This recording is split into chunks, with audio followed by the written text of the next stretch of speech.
Halo semua, perkenalkan nama saya Daniel Gibran dengan NIM 152306683. Kali ini saya akan membuat video yaitu berisi tentang penjelasan materi, proposisi, dan kuantor beserta contoh-contoh studi kasusnya. Oke, sebelum video intro dulu.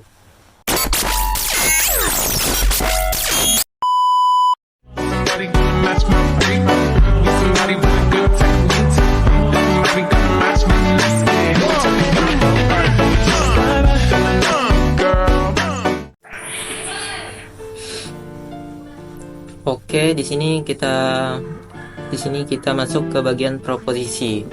Nah, di sini saya mau jelaskan tentang proposisi terlebih dahulu ya teman-teman. Nah, masuk bagian proposisi. Proposisi adalah suatu pernyataan yang terdiri dari satu subjek dan satu predikat yang memiliki arti penuh, utuh, dan atau tidak berbentuk kalimat tanya, harapan, atau perintah, serta dapat dibuktikan kebenarannya, diterima, ataupun ditolak.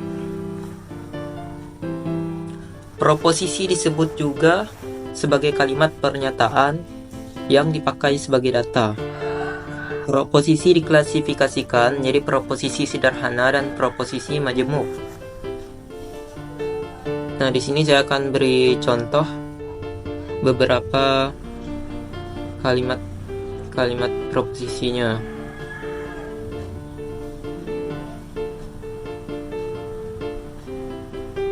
Yang pertama, 15 adalah bilangan ganjil, true. Poin yang kedua, 2 ditambah 2 sama dengan 5, true. Nah, 2 tambah 2 itu kan sama dengan 4, tapi karena ini adalah kalimat pernyataan, jadi kita tidak bisa membantahnya, jadi itu tetap dianggap sebagai true. Nah, poin nomor 3, hari ini dingin dan hujan, true. Nomor 4, kerjakan soal ujian ini, false. Kenapa nomor 4 ini false? Karena nomor 4 ini adalah kalimat seru atau kalimat perintah.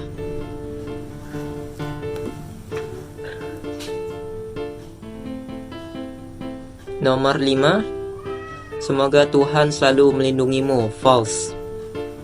Penyajian proposisi. Nah, setelah bahas contohnya, gak abdul juga rasanya kalau kita agak bahas cara penyajiannya ya. Pada umumnya, proposisi dilambangkan dengan huruf kecil P, Q, R. Misalnya, P sama dengan 15 adalah bilangan ganjil. Q 2 tambah 2 sama dengan 5. R sama dengan hari ini hujan dan dingin. Proposisi, nah kita masuk ke macam-macam proposisinya. Yang pertama adalah proposisi majemuk. Nah teman-teman, proposisi yang terbentuk dari kombinasi beberapa proposisi atomik disebut proposisi majemuk.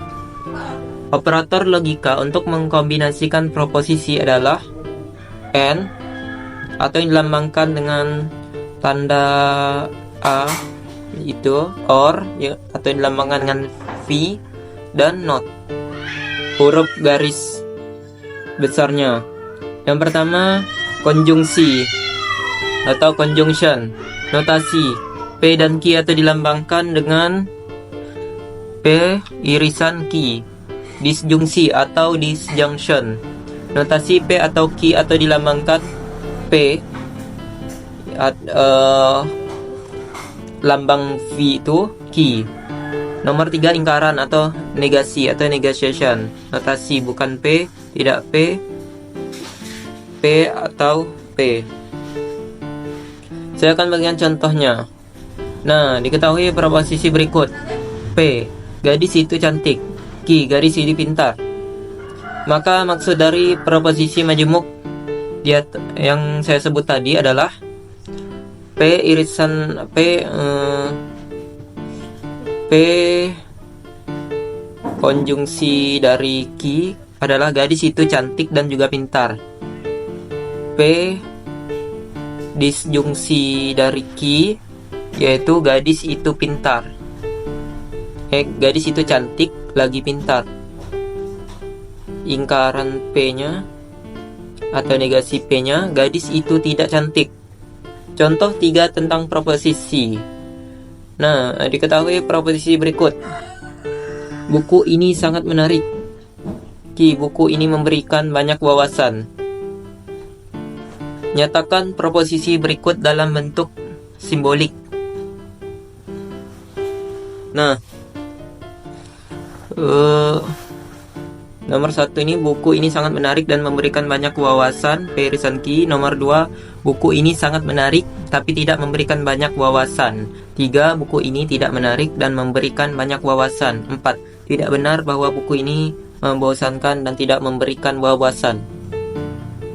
Contoh keempat, diketahui merupakan proposisi atau pernyataan, di mana X adalah bilangan bulat genap, maka fungsi proposisi Px dapat kita tulis kayak gini ya teman-teman.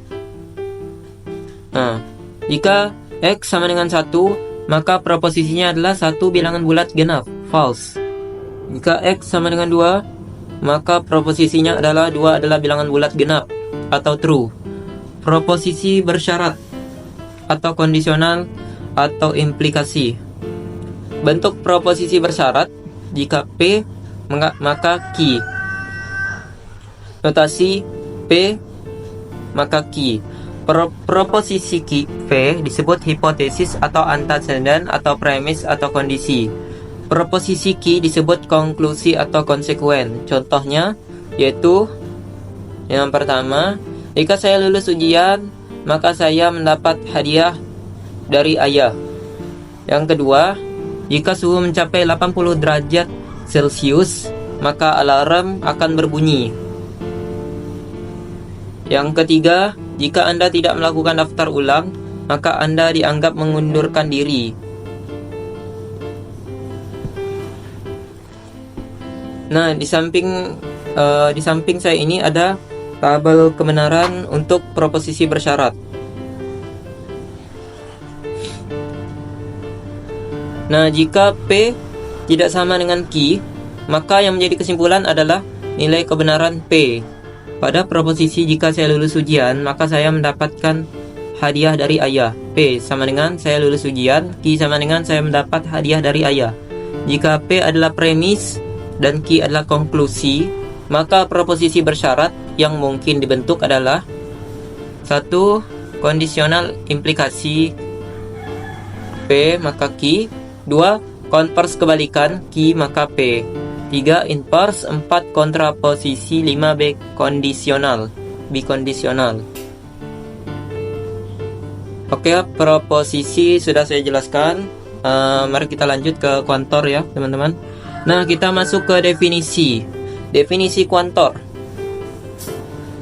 Kuantor adalah kalimat ekspresi yang memuat kuantitas subjek yang terlibat. Misalnya ada, semua, beberapa, tidak semua, dan lain-lain. Oke, kita masuk ke bagian jenis kuantor ya teman-teman. Untuk menyatakan kuantitas suatu subjek pada proposisi, maka digunakan notasi yang disebut kuantor. Berikut adalah 2 jenis kuantor yang sering digunakan. Yang pertama, untuk semua X. Px disebut kuantor universal atau umum. Tanda A terbalik, X, Px. Simbol kuantor universal. 2. Untuk beberapa X, Px disebut kuantor eksistensial khusus. Simbol kuantor eksistensial. Semua tanaman hijau, contohnya adalah semua tanaman hijau membutuhkan air untuk tumbuh. Ada bilangan prima yang genap. Ada pelajar yang memperoleh beasiswa prestasi. Semua mahasiswa UPSI mempunyai nilai unik. Ada hewan yang hidup di dalam tanah. Oke, sekian video saya pada video tugas ini. Kurangnya saya mohon maaf. Assalamualaikum warahmatullahi wabarakatuh.